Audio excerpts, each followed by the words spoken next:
puro y Max Planck, el principio de incertidumbre de Heisenberg y demás. Según lo que me pasó Javi, es lo que viene en la primera unidad, ¿no? Que no hemos visto, que no hemos repasado. Bien. Una vez más, si no lo acostumbran, un fracture. Ese canal está genial en YouTube. Les voy a publicar en Classroom una lista como de unos 20, 30 canales que como futuros ingenieros, ingenieras, les conviene estar revisando como científico o científica. Porque en vez de ver a Fernanfloo o a Luisito Comunica, ahí te echas uno de Explota, Reacciona o de Datum Blog o de Un Mundo Inmenso. Canales que te dejen conocimiento científico. Aparte están cool. Ok, entonces las moléculas son conjuntos de átomos, de 2 para arriba. Estos átomos se pegan de alguna manera. Esta manera es o son los enlaces químicos, fenómenos electrónicos de valencia. Por lo tanto, una molécula es un conjunto de 2 o más átomos unidos por enlaces químicos, los cuales son fenómenos electrónicos de valencia. Oh, qué bonita definición. Hay 5 tipos de enlaces. Lo diferenciamos primero iónicos de covalentes. Ambos electrónicos, ambos uniones de átomos para formar moléculas.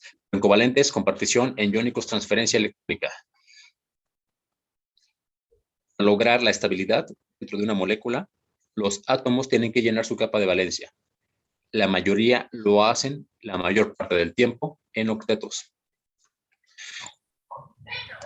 Aunque algunos no pueden formar octetos porque nomás tienen orbitales S y se conforman con 2, un dueto.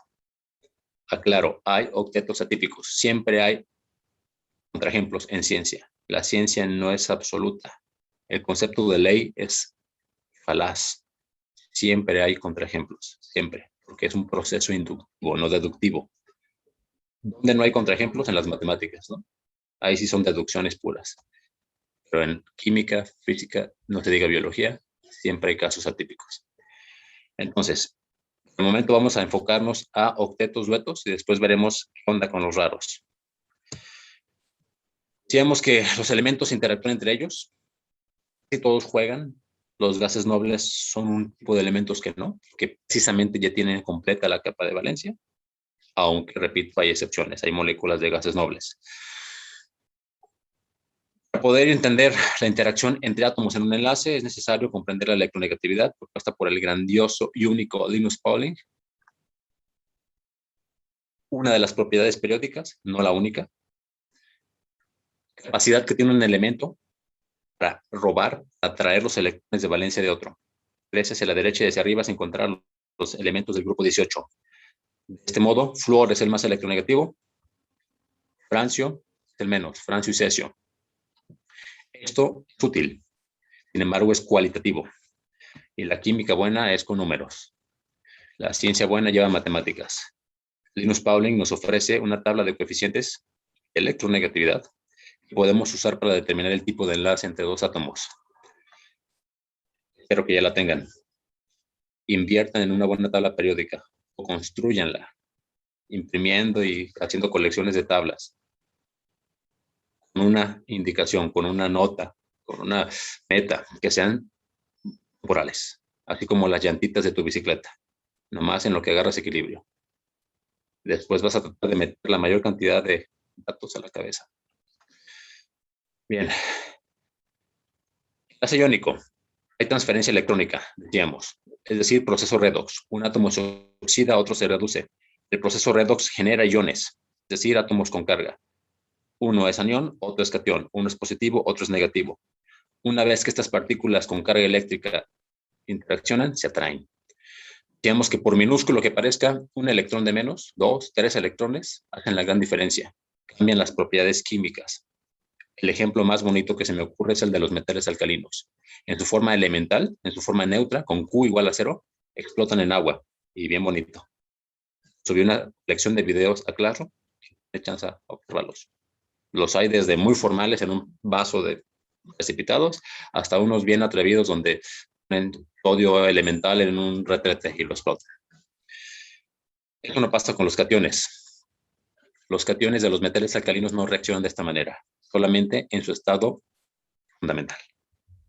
Se llaman metales alcalinos precisamente porque en su reacción con agua producen el hidróxido de ese metal. Y los hidróxidos, si recuerdas tus clases de secundaria, son bases, ¿no? Además, producen gas hidrógeno, H2, que es sumamente explosivo. Los cationes alcalinos son esenciales para la vida. En el enlace iónico, una vez que las partículas se forman, una vez que los iones se generan, una vez que se da el proceso redox, estos se atraen con una fuerza que es directamente proporcional al producto de sus cargas e inversamente proporcional al cuadrado de la distancia que las separa. Igual la gravedad, ¿no? Funciona igual, es la misma ecuación. Nada más que en la gravedad no son cargas, son masas. Pero el cuadrado de la distancia está en el denominador. Eso implica, mientras más se separen las cargas o las masas, la fuerza entre ellas es menor. Un punto en que esa fuerza ya no ejerce sus efectos. Por supuesto que no todas las partículas con carga en la misma carga se puede medir y además hay que considerar una constante. Les presentaba la vez anterior los valores reales de carga y de masa de las partículas fundamentales. Y les decía que si se encuentran con algún problema, lo único que tienen que hacer es sustituir la ecuación de Coulomb. Sigo buscando alguno que tenga que ver con enlaces. Si lo encuentro, se los publico. En fin, para que un enlace iónico proceda, la diferencia de electronegatividad entre dos átomos tiene que ser mayor o igual a 1.7. O sea, la resta de la tablita de Pauling. Aunque hay algunos casos típicos en los cuales tú puedes inmediatamente deducir que se trata de un enlace iónico. El más típico de los típicos es un halógeno, elemento del grupo 17, con un metal alcalino. Sería algo tan ridículo como poner a dos grupos de niños a jugar este jueguito Scout y que uno de ellos tuvieran al Hulk en tu equipo. No hay forma de que los otros se queden con los electrones. Vemos el fenómeno, unos diagramitas cuantizados de Rutherford, bien lindos, y observamos cómo después del enlace los átomos terminan con configuraciones electrónicas de gases nobles. No se convierten en gases nobles, no es una reacción nuclear. Tienen los electrones de gases nobles distribuidos, configurados de la misma manera. ¿Qué cambia también? El valor de Q, por supuesto. El elemento que se reduce tiene un Q negativo, el elemento que se oxida tiene un Q positivo. Los protones no cambian, los neutrones no cambian, únicamente cambia el número de electrones, el valor de Q y la configuración electrónica, por tanto. ¿Bien? Lo pintamos en Lewis, y para pintar Lewis, pues hablábamos de este señor, de nuestro Grinch de la química. Dentro de muchas cosas que hizo, fue proponer unos esquemas tan brillantes como simples. Escribe el símbolo del elemento extraído de la tabla periódica y un punto, cada electrón de valencia que tenga. El máximo que puede haber son 8. Por lo tanto, ven 2 por lado en un esquema bidimensional, arriba, abajo, derecha e izquierda. ¿Eh? Bien. Mismo enlace, la generación de fluoruro sódico a partir de la reacción de flúor con litio. Halógeno contra metal alcalino. Transferencia electrónica, oxidación, reducción. Con puntitos. Se sugiere que cuando pintes dos elementos distintos, utilices un código de color o de forma. Es decir, que a uno le pintes los electrones como tachas y a otro como puntos, para que los puedas diferenciar después del enlace. En este caso, el punto verde corresponde al único electrón de valencia de litio. Y nuevamente observamos que las configuraciones electrónicas cambian después del enlace. Curioso, todos llegan a configuración de gas noble, porque los gases nobles son el punto de estabilidad. La capa de valencia está completa. Nada más que los que se oxidan en configuración del gas noble anterior. Los que se reducen adquieren la configuración del gas noble posterior. ¿Sí? Por eso es que flúor termina con configuración de neón, que es el elemento número 10, y litio se regresa a configuración de helio, porque perdió un electrón. ¿Se entiende? Digamos que los puristas de la química dicen que el enlace iónico no es realmente un enlace, es en realidad un enlace, porque los orbitales nunca se tocan, es una interacción eléctrica, y lo veremos más adelante. No es muy fácil distinguirla de una interacción intermolecular de ion-ion. Una interacción ion-ion y un enlace iónico pues son prácticamente lo mismo. Fuerzas de atracción eléctrica, electrostática. Una vez más, la formación de cloruro sódico a partir de la reacción de sodio con cloro en estado elemental. Estoy usando nomenclatura, espero que la recuerdes. Estos compuestos iónicos son sales, y las sales en su forma binaria, es decir, con dos elementos distintos, terminan en uro. Nombre del no metal con terminación uro, cloruro, más el nombre del metal. Si utilizo el sistema clásico, terminación ico, dado que solamente hay una valencia, cloruro sódico, la sal de mesa. Bien, decíamos que las moléculas iónicas forman cristales de manera muy fácil. No quiere decir que las covalentes no lo puedan hacer. Pero dadas las interacciones eléctricas, la fuerza, la intensidad de las interacciones, la presencia de iones, es más fácil que se cristalice una molécula de tipo iónica. Hay casos extremos. Y decíamos que una vez en solución acuosa, estos iones se separan. El fenómeno se conoce como disociación electrolítica. Y hay que tener cuidado. No es que el enlace se revierta. Lo dado, dado. Lo robado, robado. Lo reducido, reducido. Y lo oxidado, oxidado. El cloro queda como anión y el sodio como cation. No se regresa el electrón. Lo que pasa es que la distancia entre las partículas cargadas aumenta. Porque se meten moléculas de agua. Esas moléculas de agua, como vamos a ver más adelante, son covalentes polares. Es decir, también tienen carga. E interaccionan eléctricamente con los iones de la sal. A esto se le conoce como capas de solvatación. Si el ion es negativo, o sea, un anión como el cloro, cloruro, las moléculas de agua lo solvatan con los hidrógenos, que son los polos positivos. Si es un cation, como el sodio, es al revés, ¿no?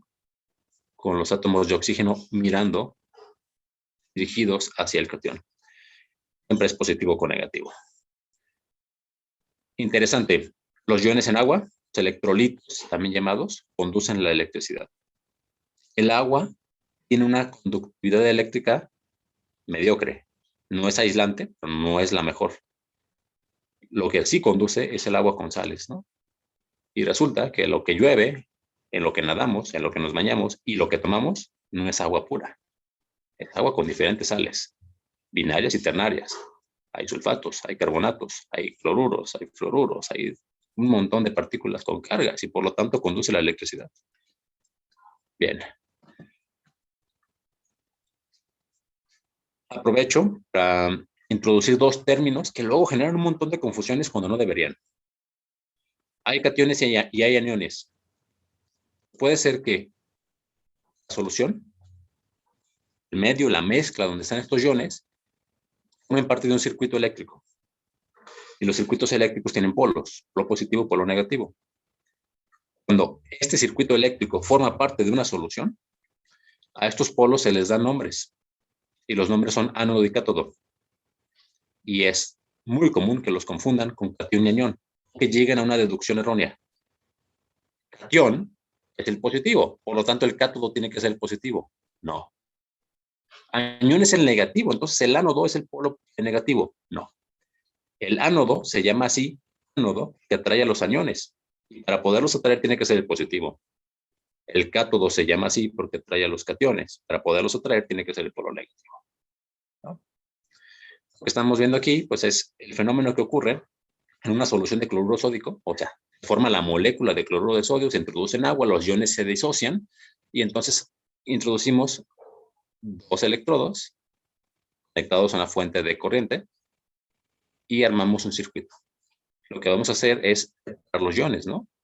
Los cationes se van a ir al cátodo, los aniones se van a ir al ánodo y ocurren determinadas reacciones electroquímicas. No me voy a detener a esto porque todavía no es el momento. Lo que me interesaba era introducir los términos ánodo y cátodo. ¿Bien? Enlace covalente, lo empezamos a ver la vez pasada. Aquí no hay transferencia electrónica, no existe el proceso redox, no hay una especie que se reduzca y otra que se oxide, sino que los electrones se comparten, hay compartición para lograr la estabilidad, para lograr el octeto o dueto. Sucede que hay dos tipos de enlaces covalentes, de entrada, después veremos un tercero, el polar y el no polar. ¿Cómo los distingo? nuevamente por la diferencia de electronegatividad entre sus átomos, o sea, con la tabla de Pauling. Si esta diferencia de electronegatividad X es menor a 1.7 pero mayor a 0.4, estamos hablando de un enlace de tipo polar, covalente polar. Si la diferencia de electronegatividad X es menor o igual a 0.4, es covalente no polar. Entonces, ampliamos el panorama. Si X es mayor o igual a 1.7, iónico. Si X es menor a 1.7 pero mayor a 0.4, covalente polar. Si X es menor o igual a 0.4, covalente no polar. Los enlaces metálicos y los covalentes coordinados se causan por separado. Este criterio aplica para iónico, covalente polar y covalente no polar. ¿Sí? Bien. Creo que es más que obvio. Esa tabla de Pauling es una maravilla.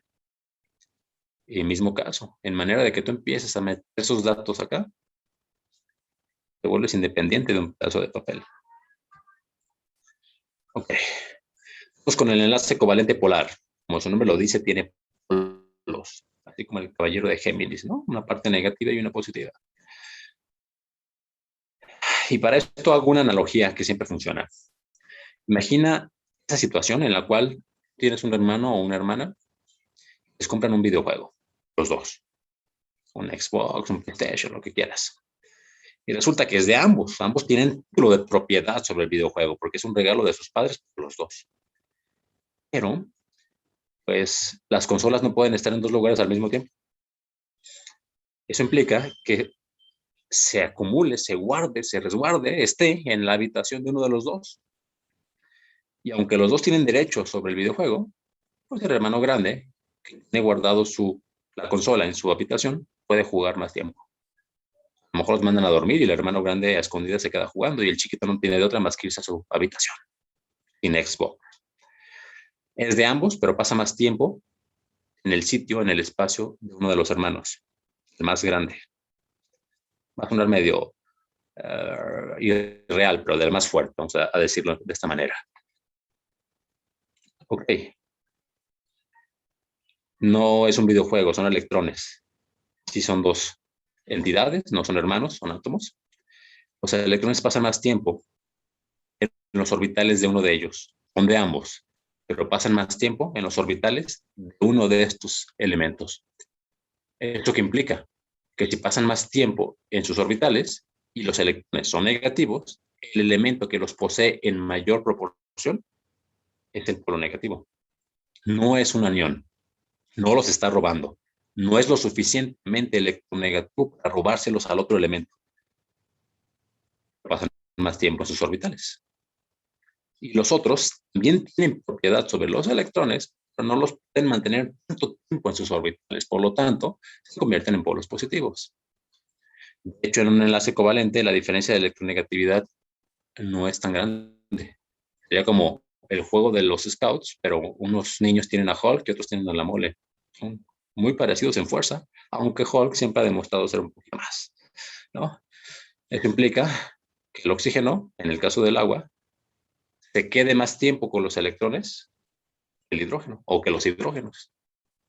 El oxígeno, la molécula de agua, que es una molécula covalente polar por excelencia, es el polo negativo. Y los hidrógenos, los polos positivos.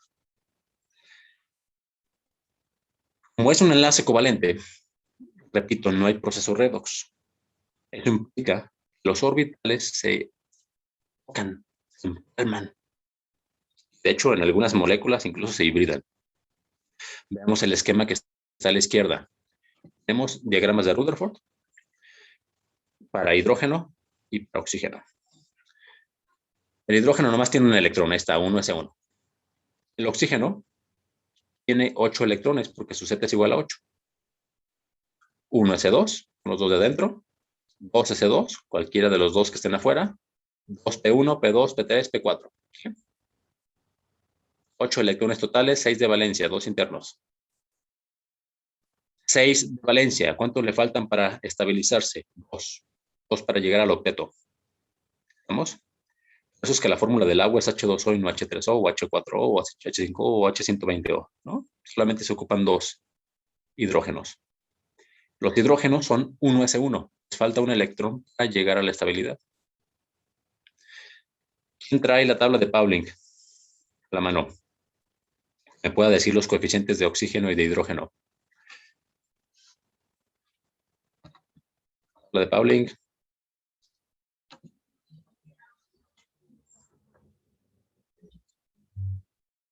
Yo la tengo. Por favor, hidrógeno y oxígeno.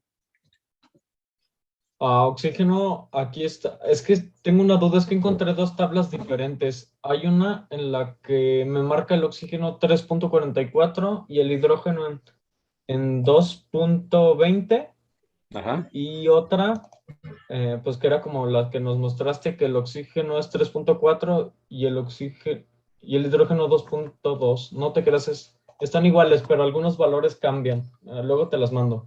Sí, tengo también esa tabla. Sencillamente es un decimal más. Da igual. Vamos a dejarlo a un decimal. Entonces, me dijiste 3.4 y 2.2, ¿cierto? Sí, ¿Cuánto es la diferencia de electronegatividad? 3.4 menos 2.2, ¿cuánto da? 1.2. 1.2 es menor a 1.7, pero mayor a 0.4, por lo tanto, covalente polar. ¿Sí? Eso implica que no va a haber proceso redox. Eso implica que cuando ocurre el enlace, como se ve en la parte de abajo a la izquierda, los tres átomos se juntan, los orbitales están unidos y los electrones compartidos. Hay que ser muy objetivos. Los hidrógenos no tienen nada que ver el uno con el otro. Un hidrógeno comparte con oxígeno y otro hidrógeno con oxígeno, pero los hidrógenos entre sí no comparten nada. Los orbitales se amplían, ¿no? Zonas de distribución de los electrones se amplían. Prácticamente ahora tienen la posibilidad de estar en los orbitales de hidrógeno o en el orbital de hidrógeno y en el orbital externo, en los orbitales externos de oxígeno. La cuestión es que como es polar, van a pasar más tiempo en los orbitales del oxígeno. Esto implica que el oxígeno se cargue negativamente. Sí están en los orbitales de hidrógeno, pero en menor proporción. ¿Cómo indicamos esto? Con una letra D griega minúscula, una delta minúscula, como se ve aquí. Este simbolito implica cargas parciales, polos. Una molécula covalente polar, una molécula polar y un dipolo son lo mismo. ¿Sí? Bien, va de nuevo, pero ahora con configuraciones.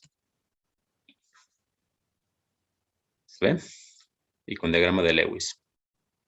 Configuración del oxígeno, 1s2, 2s2, 2p4. Le faltan dos electrones, uno en P2 y otro en P3, para lograr la estabilidad. Configuración del hidrógeno, 1s1. ¿Cómo terminan los átomos después del enlace covalente? Igual que después de un enlace iónico, exactamente igual, con la capa de valencia completa y con configuraciones de gases nobles. El oxígeno va a terminar con configuración 1s2, 2s2, 2p6, es decir, neón. El hidrógeno con configuración 1s2, es decir, helio. ¿Sí? Por lo que en esta ocasión la estabilidad la logran compartiendo, no robando. Vemos el diagrama de Lewis. Puntos negros, electrones de valencia del oxígeno. Puntos rojos, electrones de valencia de los hidrógenos. Cada hidrógeno tiene 2 electrones. El oxígeno tiene 8. Por supuesto que hay compartición, ¿no? El que 2 de los del oxígeno corresponden cada uno a un hidrógeno y uno de cada hidrógeno es de oxígeno. Por compartidos se logra la estabilidad, se completa la capa de valencia. ¿Sí? Bien. Vamos a pasar a ver lo mismo, pero desde otra perspectiva. Resulta que el agua es una sustancia bien interesante. El agua, monóxido de hidrógeno u óxido hídrico, hidrogénico, ácido oxídrico, como le quieran llamar, es una molécula que tiene geometría angular. ¿Qué es esto de la geometría angular? Es la estructura tridimensional que forma la molécula según determinados vértices. En el caso de la molécula de agua, tenemos un punto central en la geometría, que es el átomo de oxígeno, el núcleo del oxígeno, y 4 vértices. 2 de ellos atómicos, que corresponden a los 2 hidrógenos, y otros 2 que corresponden a los electrones de valencia no compartidos del oxígeno. ¿Qué te has dado cuenta de eso, no? El oxígeno tiene 8 electrones totales. De esos 8, 2 son internos. Le quedan 6 externos. De esos 6, 2 los comparte en enlaces valentes polares, en este caso con hidrógeno. Pero le quedan 4, 2 pares, que son de valencia, de la capa externa, pero no están formando enlaces. Y eso permite que se generen 4 vértices y por tanto que se dé esta estructura dimensional. No sé si lo viste en bachillerato, no sé si lo estás viendo en tu curso o lo vayas a ver. Resulta que las moléculas existen en un espacio tridimensional. Esto implica que se les puede estudiar su geometría. Siempre hay un átomo central, que es el que tiene más átomos enlazados.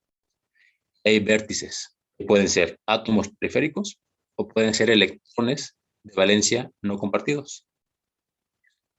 ¿Eh? Hay varios tipos de geometría molecular. Estos son los fundamentales. Hay muchos más. Y entonces vemos que el nombre de la geometría se va determinando según el número de pares enlazantes y pares no enlazantes. Es decir, átomos actúan como vértices y electrones de valencia no compartidos del átomo central. Si observamos el agua, tenemos el caso de 2 contra 2, ¿no? Y eso le da una geometría angular. Si quieres ver otro ejemplo muy común es el metano, ¿no? El metano tiene 4 pares enlazantes, es un carbono central con 4 hidrógenos complementarios, química orgánica, alcanos, y tiene 0 pares enlazantes. El carbono no tiene electrones de valencia no compartidos, por lo tanto su geometría es tetraédrica. Y así hay triangulares, lineales, piramidales trigonales y un montón de tipos más. Bien, esto lo metí como un pequeño oasis para que vayas ampliando el panorama. Volviendo al agua. El agua, pues, es un dipolo. El agua es una molécula covalente polar. El oxígeno es el polo negativo, es el anión parcial. Y los hidrógenos son los polos positivos, los cationes parciales. No hay reducción oxidación. Simple y sencillamente, el oxígeno, al ser ligeramente más electronegativo, mantiene los electrones más tiempo en sus orbitales. No quiere decir que se los robe. ¿Eh? Ahora, ¿qué implicaciones tiene que el agua sea covalente polar? Un montón. Un montón. De entrada, una molécula de agua, los hidrógenos se angulan a 104.45 grados. Y hay fuerzas de repulsión, ¿no? Si son polos positivos, se van a repeler. Hasta que encuentren un punto en donde R, denominador R cuadrada, sea lo suficientemente débil para que la repulsión no proceda. Más, en un vaso no hay una molécula de agua, hay varios cientos de miles, si no es que millones. Y como estas tienen polos, el polo negativo de una molécula de agua se atrae con el polo positivo de otra. Y el polo positivo de esa molécula con el polo negativo de otra. Y esas interacciones intermoleculares se conocen como dipolo-dipolo. O para los cuates, puentes de hidrógeno. Hydrogen bonds. Ok. Lo vemos aquí, ¿no? Un átomo de hidrógeno, que es el polo positivo de una molécula de agua, unido a un átomo de oxígeno, su propia molécula por medio de un enlace covalente, y a otro átomo de oxígeno de otra molécula por fuerzas electrostáticas. Una vez más, positivo con negativo. ¿Se ve? Si quieres una definición del libro de puente de hidrógeno es la siguiente. Unión intermolecular en la cual un átomo de hidrógeno se une a 2 átomos que pueden ser oxígeno, nitrógeno, flúor, a uno de ellos unidos covalentemente y el otro de ellos unido electrostáticamente. ¿Eh? Un átomo de hidrógeno, unión intermolecular, 2 moléculas, un átomo de hidrógeno, unido a 2 átomos, puede ser oxígeno, nitrógeno, flúor, en este caso 2 oxígenos, a uno de ellos se une de forma covalente, aquí está, compartiendo un electrón, y a otro de ellos electrostáticamente. La unión electrostática procede sí y solo si las moléculas son polares. ¿Vamos? ¿Y esto qué? Le permite ser el solvente universal, le permite tener capilaridad y por lo tanto las plantas se pueden nutrir, ¿no? Las plantas no tienen corazón y tú riegas una planta en la base y de alguna forma llega esa agua en contra de la gravedad hasta la hoja más alta. le da tensión superficial y permite estructurar proteínas y grasas y azúcares y polímeros y prácticamente crear la vida. Encontramos puentes de hidrógeno en moléculas.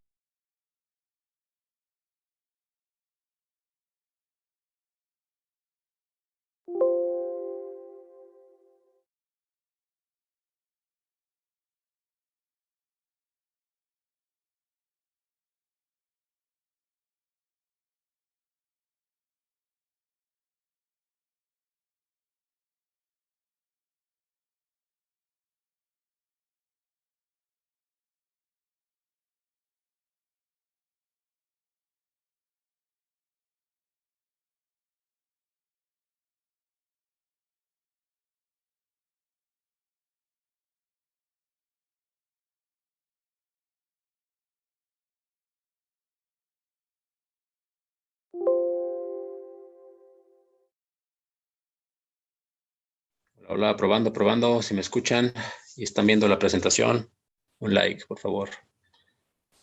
Lo lamento, no me di cuenta que se había terminado el tiempo.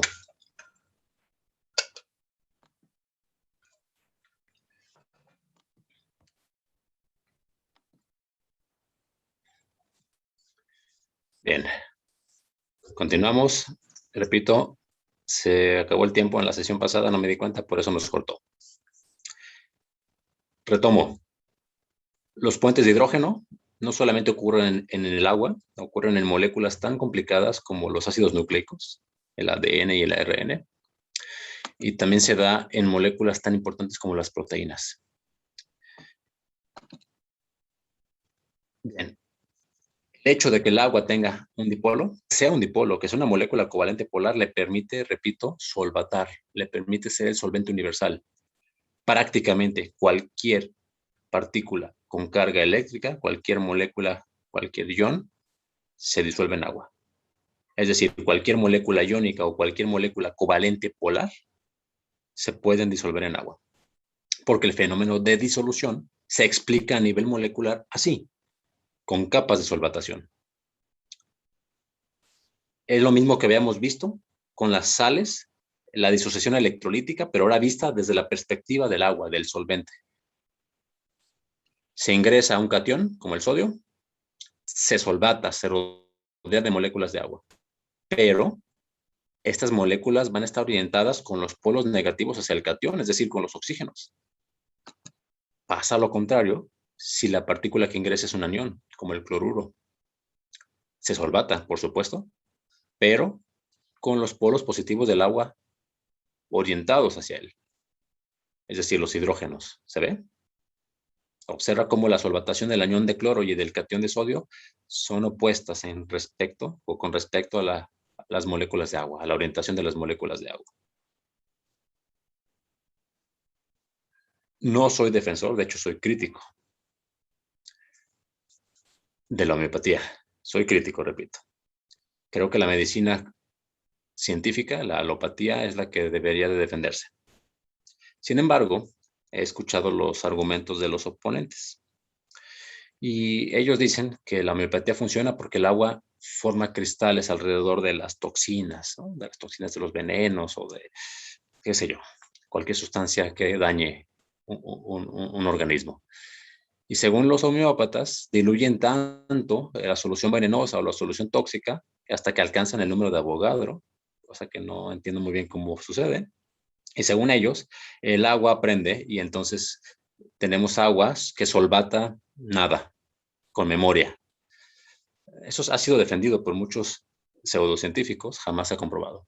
Sin embargo, el argumento inicial tiene algo de sentido, ¿no? Si hay capas de solvatación, si tú metes una proteína como la que tiene el veneno de la Crotalus, por supuesto que se va a solvatar. De ahí a que el agua aprenda cómo solvatarla sin que esté la proteína, ahí es donde se rompe la explicación científica. ¿Sí? Luego te quieren asustar. Te dicen, no tomes homeopatía si no estás enfermo, porque te vas a enfermar de lo que te estás tomando. ¿Verdad que no, Javier? Nosotros nos echamos una vez un frasco entero de chochos y nunca nos enfermamos ni nos morimos de nada. Aquí estamos, estudiando ciencia. Bien.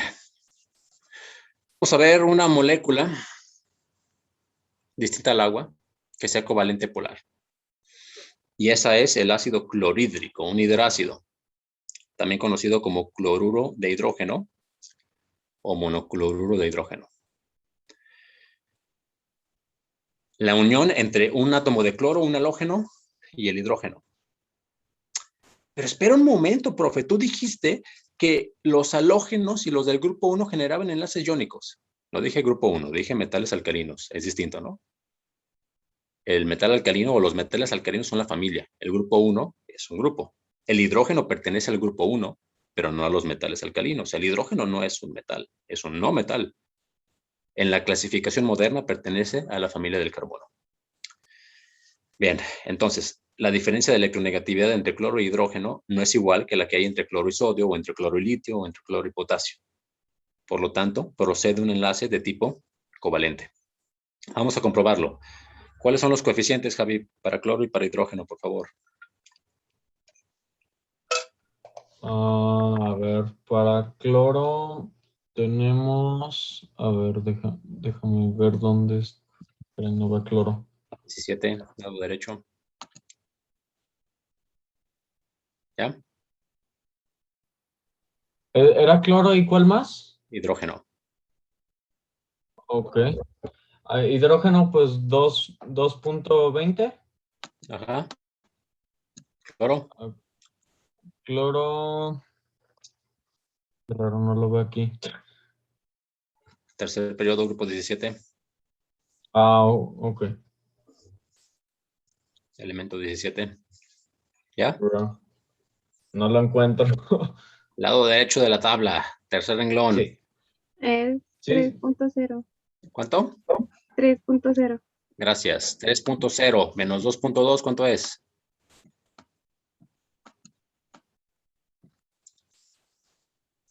3.0 menos 2.2. 0.8. Menor a 1.7, ¿cierto? Pero mayor a 0.4.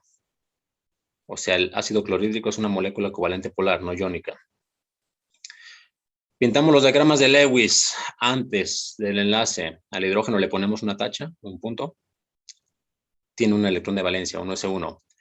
Cloro, configuración, 1s2, 2s2, 2p6, 3s2, 3p5. Electrones de valencia, todos los que están en 3. O sea, 7. Le pinto 7 puntos, ¿cierto?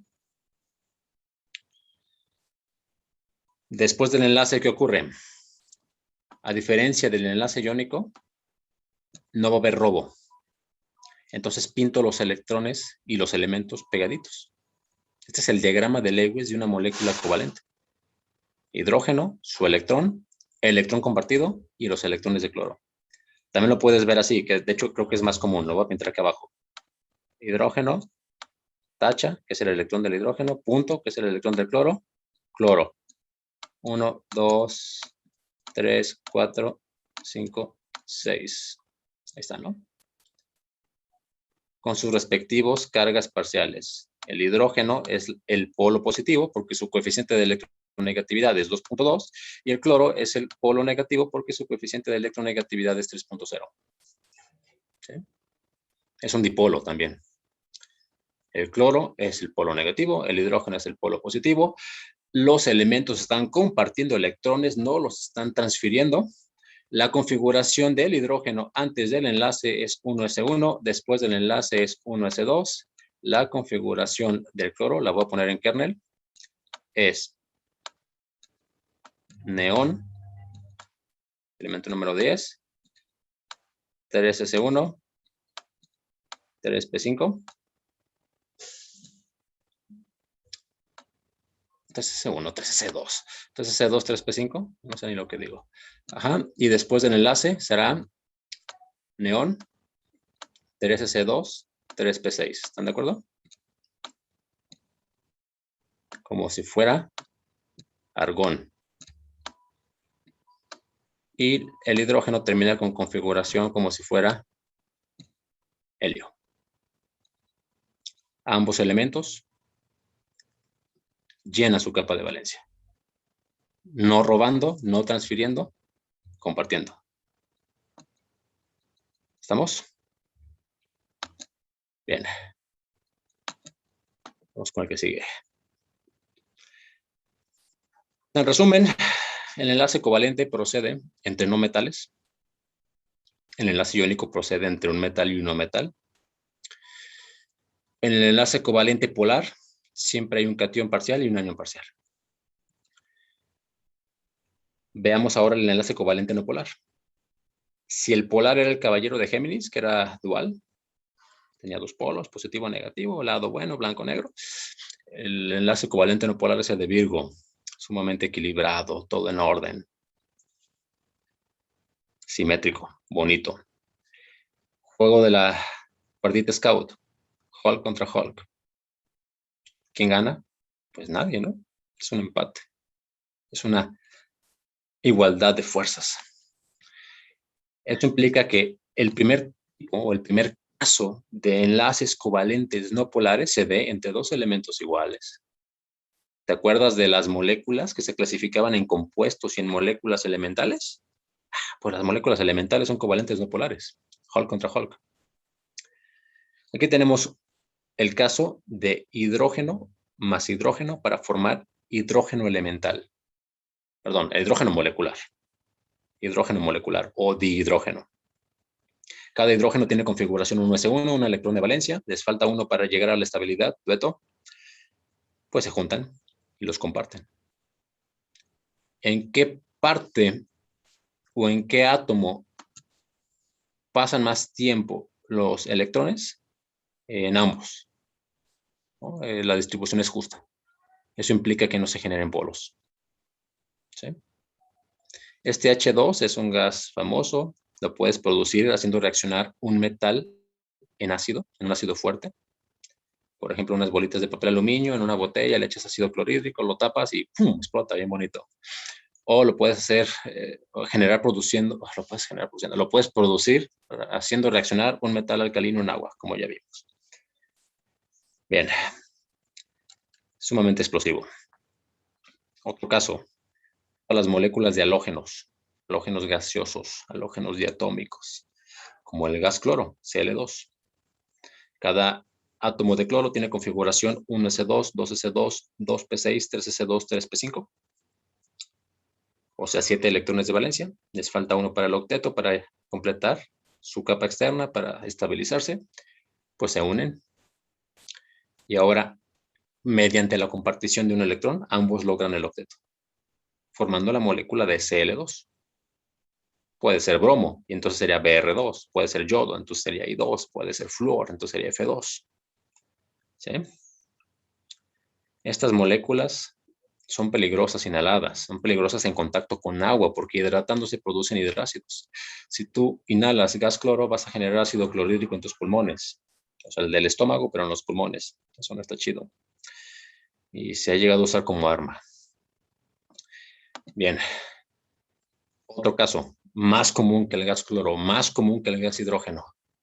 El oxígeno que estás inhalando, ¿no? No inhalas oxígeno en forma atómica, sino en forma molecular. O sea, dioxígeno, oxígeno molecular, O2. Pero aquí la cosa cambia, ¿no? La configuración del oxígeno, ¿cuál es? ¿Quién me puede decir la configuración electrónica del oxígeno? Rápido, rápido. Elemento número 8. ¿Cuál es la configuración? 1s2, 2s2 y 2p4. Electrones de valencia.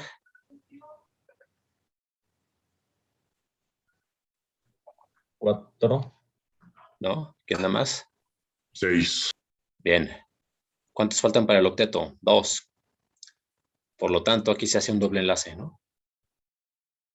Doble enlace covalente no polar. Se comparten 2 electrones por átomo. O sea, hay 4 en compartición. ¿Se ve? Si cuentas, en cada uno de los elementos, en cada uno de los átomos, hay 8 electrones externos. Son estables. Pero esto se logra sí, solo sí. Cada oxígeno pone 2 electrones. Si cambiamos los diagramas de Rutherford, que luego son medios difíciles de estar dibujando, por una representación con líneas y símbolos, Sería la que está en el cuadro azul. Cada línea representa un enlace covalente. Cada línea son 2 electrones de valencia compartidos, uno por elemento, uno por átomo. ¿Se ve? Bien. Hall contra Hulk. Sin embargo, hay un segundo caso, y ese es el típico caso tramposo de examen de admisión o de exami. Te ponen a diferenciar moléculas iónicas de covalentes polares de covalentes no polares, y siempre ponen el metano. Si te quedas con el primer caso, caes en la trampa. Sí, todas las moléculas en las cuales haya 2 átomos iguales son covalentes no polares, Hall contra Hall. Pero también está el caso de la unión carbono con hidrógeno. Fíjate los coeficientes. Si restas el coeficiente del carbono y el del hidrógeno reportados en la tabla de Pauling, la diferencia de electronegatividad es justamente de 0.4. Y el criterio es si es menor o igual. Carbono e hidrógeno tienen diferencia de 0.4. Alcanzan a clasificar como covalentes no polares. Ahí tenemos al metano, uno de los gases responsables del efecto invernadero, del calentamiento global, y composición química de las flatulencias de muchas especies, incluyendo vacas. Entonces, ¿las combinaciones carbono con hidrógeno son covalentes no polares? Sí. Si una molécula tiene puro carbono con hidrógeno, es covalente no polar y por lo tanto poco soluble en agua. ¿Cuál es el mejor ejemplo de esto? Este que voy a mostrar en pantalla. Agua con aceite, ¿no? Los lípidos son carbono e hidrógeno. Una pizquita de oxígeno, pero en su mayoría carbono con hidrógeno. Y todo lo que tenga carga se disuelve en agua y lo que no, no. Forma mezclas heterogéneas. ¿Estamos? Por eso es que no se mezclan, por la diferencia de cargas. Bien, entonces esto sí, 2 elementos iguales generan covalente no polar, pero ten en cuenta que está el segundo caso, los enlaces carbono-hidrógeno, que también son covalentes no polares, porque la diferencia de electronegatividad entre ambos es exactamente de 0.4. ¿Ve? Este resumen no lo hice yo, lo bajé de internet. Sí, hay que tomarlo con pinzas, hay que tener en mente los contraejemplos. Enlaces iónicos, dice aquí, metal con no metal. Sí. Sin embargo, hay algunas interacciones, algunos enlaces metal-no metal que ya empiezan a ser covalentes. Funciona halógenos con metales alcalinos. Funciona halógenos con alcalinoterrios. Pero conforme va avanzando el metal en su posición con respecto al bloque P, se empieza a perder el carácter iónico. Y empiezan a aparecer enlaces metales no metálicos covalentes. Hay que conocer los coeficientes de Pauling y restarlos y compararlos con los criterios que ya revisamos. Y luego dice aquí, los covalent bond entre no metales, ¿sí? Y entre no metales y metaloides, también, ¿sí? Aunque repito, puede haber también metal, no metal, que sea covalente. ¿Estamos? Ok. Esos son los 3 tipos de enlaces fundamentales. Iónico, covalente polar y covalente no polar, pero hay 2 más. Y este que viene es de mis favoritos, el enlace covalente coordinado. Erróneamente subestimado. Llego a escuchar afirmaciones erróneas como, ni es tan importante. ¿Cómo rayos no? Está en prácticamente todos los fenómenos energéticos en las células. Es una maravilla. Siempre sencillamente funciona distinto. Déjame ver cómo andamos de tiempo. Estamos a unos minutitos. Vamos a plantear la introducción aunque sea, ¿no? Y luego ya cortamos. Ya mañana continuamos. Ok, para poder entender el enlace covalente coordinado necesito retomar un poco de la teoría de ácidos y bases, de la teoría clásica. Esto no debería ser nuevo para ti. Se supone que lo viste en secundaria. Ojalá y sí, o en preparatoria. Si recuerdas, los ácidos, según la teoría clásica, la teoría desarrollada por este cachetón, por Svante Arrhenius o Arrhenius, son sustancias que en solución acuosa disocian cationes de hidrógeno, H+. Y a la vez hay otras sustancias que también son corrosivas llamadas bases o álcalis, que en solución acuosa disocian aniones hidroxilo. ¿Estamos? Por supuesto que los ácidos, el catión de hidrógeno de los ácidos va acompañado de alguien, de una partícula negativa, de un anión. Y tiene que ser un no metal, ¿verdad? No sé si ya habías pensado en esto, pero los ácidos son no metálicos. No existe el ácido de calcio, ni el ácido de sodio. Existen los hidruros, pero no son ácidos, porque el hidrógeno tiene valencia -1.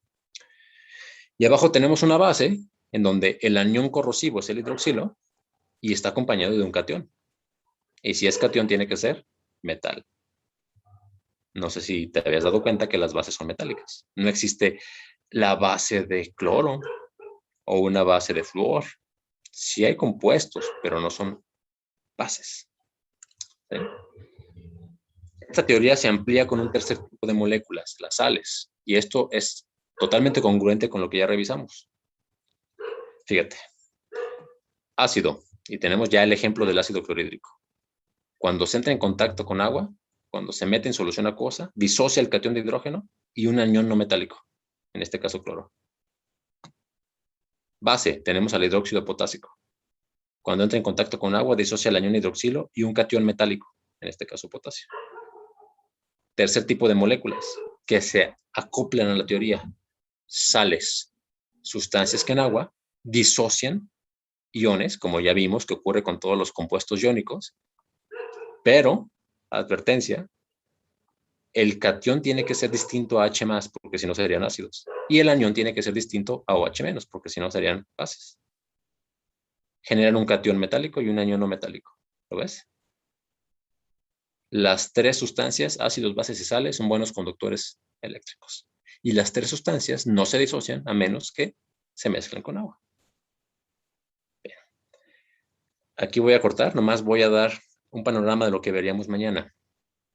¿Qué tiene que ver esto con los enlaces? Mucho. Porque vamos a ver que esta teoría fue todo un hit, todo un éxito, todos eran felices, se entendió la corrosividad, la molaridad, se calculó el pH, todo era precioso, ¿no? Todos los ácidos tenían hidrógeno, todas las bases tenían hidroxilo, todo era genial. Hasta que apareció un contraejemplo, llamado amoníaco, cuya fórmula es NH3. Ah, pues es un ácido, ¿no? Pero si tú metes el amoníaco en agua y le metes el pH está arriba de 7. De hecho, puede llegar hasta 13, 14. Es una base, pero no tiene hidroxilos. ¿Qué rayos? ¿Cómo se explica eso? Con una nueva teoría desarrollada por Don Ramón y el agente Coulson. Y vamos a tener que hablar de los enlaces de coordinación, porque resulta que el amoníaco le roba un ion de hidrógeno al agua y lo une de forma covalente coordinada para convertirse en el catión de amonio, y eso hace que el agua se convierta en hidroxilos. Teoría ácido-base de Bronsted-Lowry. Enlace covalente coordinado, que se ve así. Mejor dicho, así. Será la clase de mañana. Más en el enlace metálico. Terminamos con enlaces, vemos fuerzas intermoleculares. Yo quería tener mañana la clase Tutti Frutti de mecánica cuántica, pero no se alcanzó. Esas se las puedo deber para la siguiente vez. O sea, una clase en la que veamos el principio de incertidumbre de Heisenberg, el problema del cuerpo oscuro de Planck y todos los que están ahí en su resumen que les dio su maestro. ¿Sí? Bien, pues sería todo por hoy. Una vez más, gracias por su tiempo. Ojalá esto les haya servido. Nos vemos. Vale, gracias, profe. Fer.